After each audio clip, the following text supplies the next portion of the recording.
Hi guys, இந்த வீடியோவில் shooting star Korean ட்ராமாவோட அடுத்த வீடியோவை தான் பார்க்க போகிறோம். இந்த வீடியோ ஸ்டார்டிங்லேயே ஹீரோயின் வேலை பார்க்குற அதே பிஆர் டிபார்ட்மெண்ட்டுக்கு புதுசாக ஒரு பொண்ணு ட்ரெயினராக ஜாயின் பண்ணுறா.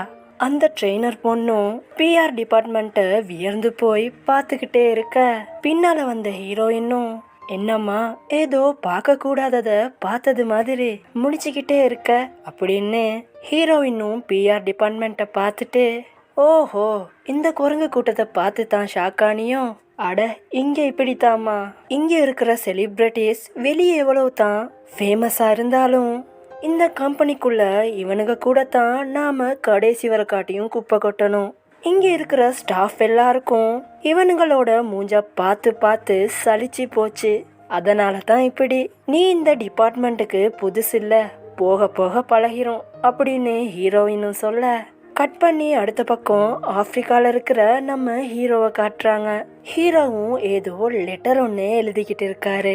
அந்த நேரம் பார்த்து ஆப்பிரிக்கால இருக்கும்போது ஹீரோவுக்கு ஸ்பெஷல் கைடா வேலை செஞ்சவரும் ஹீரோவை பார்க்க வராரு.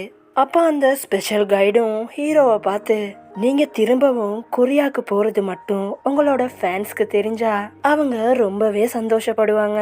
என்ன நீங்க போறது எனக்கு தான் கொஞ்சம் கவலையா இருக்கு அப்படின்னு அந்த ஸ்பெஷல் கைடும் சொல்ல, இதை கேட்ட ஹீரோவும் சரி பரவாயில்ல விடுங்க, இந்த லெட்டர்ல நான் எழுதியிருக்கிற டீட்டெயில்ஸ் எல்லாத்தையும் ஆப்பிரிக்கன் லாங்குவேஜ்ல எப்படி பேசுறதுன்னு எனக்கு கொஞ்சம் சொல்லி தர முடியுமா அப்படின்னு கேட்க, அந்த சீன் அப்படியே கட்டாக நம்ம ஹீரோயின் கூடவே வேலை பார்க்குற மிஸ்டர் யாங்ன்றவரு மிஸ் சோங்லின்ற ஒரு ஆக்டரை பார்க்க போயிருப்பாரு. அந்த ஆக்டரை பார்த்து மிஸ்டர் யாங்கும், இங்க பாருமா, இதுல புது டிராமாஸ்க்கான ஸ்கிரிப்ட் எல்லாம் இருக்கு, இந்த ஸ்கிரிப்ட் எல்லாத்தையும் நீ நல்லா படிச்சு பார்த்துக்கோ அப்படின்னு மிஸ்டர் யாங்கும் சொல்ல, அந்த சாங்லி பொண்ணும், இந்த ஸ்கிரிப்ட் எல்லாம் விடுங்க சார், ஹீரோ எந்த ட்ராமால நடிக்கிறாரோ அதே ட்ராமால என்னையும் ஜாயின் பண்ணி விடுங்க அப்படின்னு சொல்லுது. இந்த பொண்ணு வேற யாரும் இல்லை, இதுக்கு முன்னாடி எபிசோட்ல ஹீரோ டிசோங்க தான் எனக்கு ரொம்பவே பிடிக்கும், அவரோட சேர்ந்து நடிக்கிறது தான் என்னோட கனவு அப்படின்னு ஒரு எஃப்எம் ரேடியோ ப்ரோக்ராம்ல ஒரு ஐடியல் பொண்ணு சொல்லியிருக்கும் இல்லையா. இதை கேட்டு நம்ம ஹீரோயினும் கடுப்பாயிருப்பாங்க. அந்த ஆக்டர் தான் இந்த சாங்லி பொண்ணு.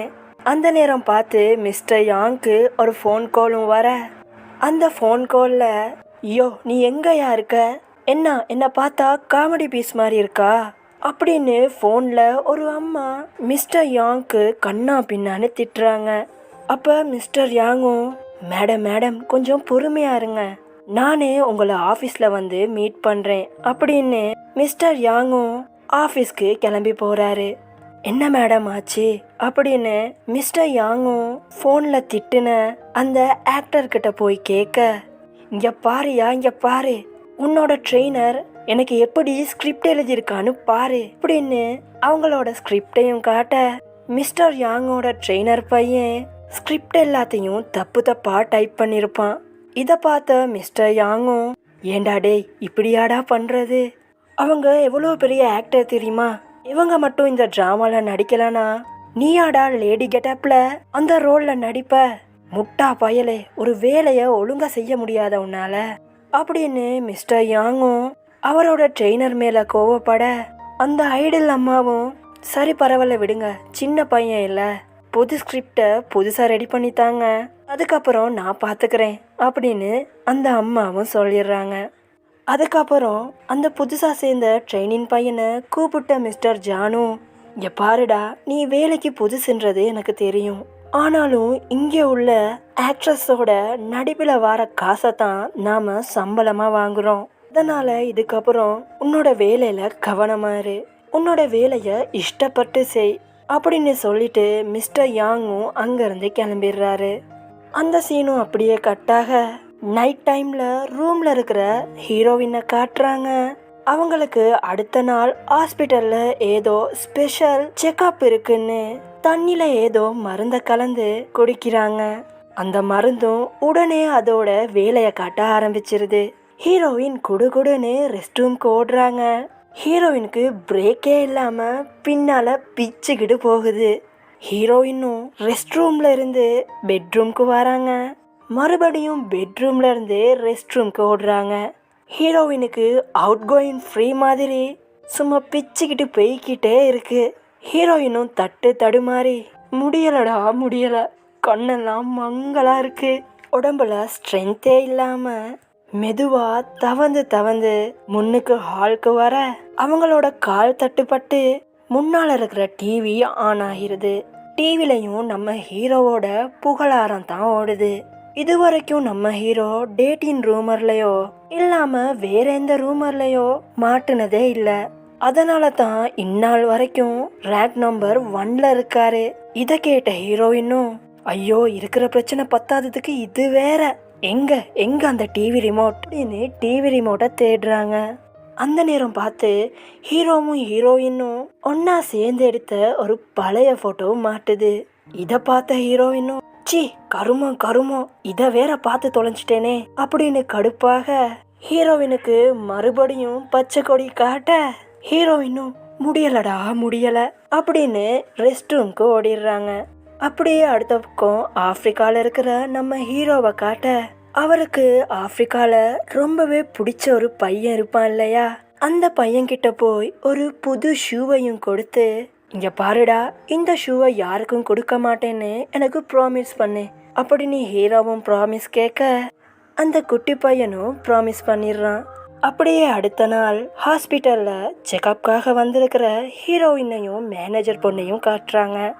அந்த நேரம் பார்த்து அவங்க 2 பேரோட ஃபோனுக்கும் ஒரே டைம்ல ஒரு நோட்டிஃபிகேஷன் வருது. 2 பேரும் அதை எடுத்து பார்க்குறாங்க.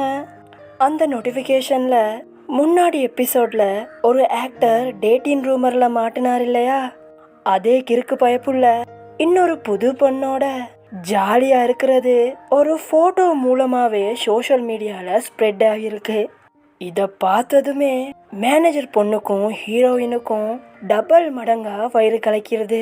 கடுப்பான ஹீரோயினும் ஏண்டி அவனுக்கு ஒரே நேரத்துல 2 ரோசா பூ கேக்குதோ அப்படின்னு ஹீரோயினும் கத்த மேனேஜர் பொண்ணும் ஐயோ மேடம் நீங்க தப்பா நினைச்சுக்கிட்டு இருக்கீங்க, மொத்தம் 2 இல்ல மேடம் 3 அப்படின்னு மேனேஜர் பொண்ணும் சொல்ல அவனுக்கு குளிர் விட்டு போச்சு. அவனோட மன்மத லீலைகளுக்கு அளவே இல்ல, எல்லாம் நேரம்டி, என்ன பண்றது, மூதேவி நம்மளோட கம்பெனில உள்ளவனாச்சே, அவனுக்காக சப்போர்ட் பண்ணித்தான் ஆகணும் அப்படின்னு ஹீரோவினும் புலம்ப இந்த நேரம் பார்த்து மேனேஜர் பொண்ணும் இங்க பாருமா மாட்டிக்கிட்டது என்னோட ஆளு, அதனால இப்ப நான் அவன் கூட இருந்தே தான் ஆகணும் அப்படின்னு மேனேஜர் பொண்ணும் அங்கிருந்து பல்ட்டி அடிக்க ஹீரோயினும் செக்அப்க்கு தனியா போறாங்க. இந்த நேரம் பார்த்து சோஷியல் மீடியால ஆப்பிரிக்கால உள்ள ஹீரோ யாரையோ பிடிச்சி அடிச்சிட்டான்னு ஒரு நியூஸும் பரவ ஆரம்பிக்குது. ஹாஸ்பிட்டல்ல இருக்கிற ஹீரோயினுக்கும் இந்த விஷயம் தெரிய வர ஏண்டா ஆப்புக்கு மேல ஆப்பு வைக்கிறீங்களேடா அப்படின்னு ஹீரோயினும் ஆபீஸ்க்கு அடிச்சு பிடிச்சி ஓடி வராங்க. ஆபீஸ்க்கு வந்த ஹீரோயினும் அந்த மூதேவி ஆப்பிரிக்கால என்ன தாண்டி பண்ணி தொலைச்சான் அப்படின்னு ஹீரோவை பத்தி விசாரிக்க அப்பதான் ஹீரோயினுக்கு தெரிய வருது ஹீரோ வாலிபால் விளையாண்டுகிட்டு இருக்கும் போது அப்ப நடந்த ஒரு சின்ன ஆக்சிடென்ட்ல தான் அப்ப ஹீரோ கையால ஹீரோக்கே தெரியாம ஒரு சின்ன ஆக்சிடென்ட் நடந்திருக்கும். அதைத்தான் இந்த வீணா போனவங்க சோஷியல் மீடியால போட்டு வறுத்தெடுத்துட்டானுங்க. இந்த விஷயம் ஹீரோயினுக்கும் தெரிய வர ஹீரோயினும் அவங்களோட டீமோட சேர்ந்து இந்த பிரச்சனைய பேசி எப்படியோ ஆஃப் பண்ணிடுறாங்க. ரொம்ப களைச்சு போய் வீட்டுக்கு வர ஹீரோயினும் ரொம்ப டயர்டா இருக்கிறனால ஹீரோயினும் ட்ரிங்க் பண்ண ஆரம்பிச்சிருப்பாங்க.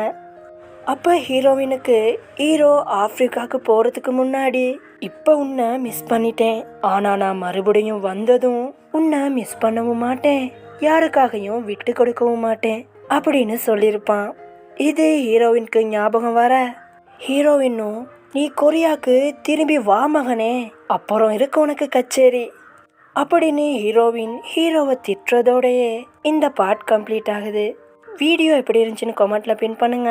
இந்த வீடியோ பிடிச்சிருந்தா வீடியோவை லைக் பண்ணிக்கோங்க, சேனலை சப்ஸ்கிரைப் பண்ணிக்கோங்க. அடுத்த பார்ட்ல சந்திக்கிறேன். See you next video guys.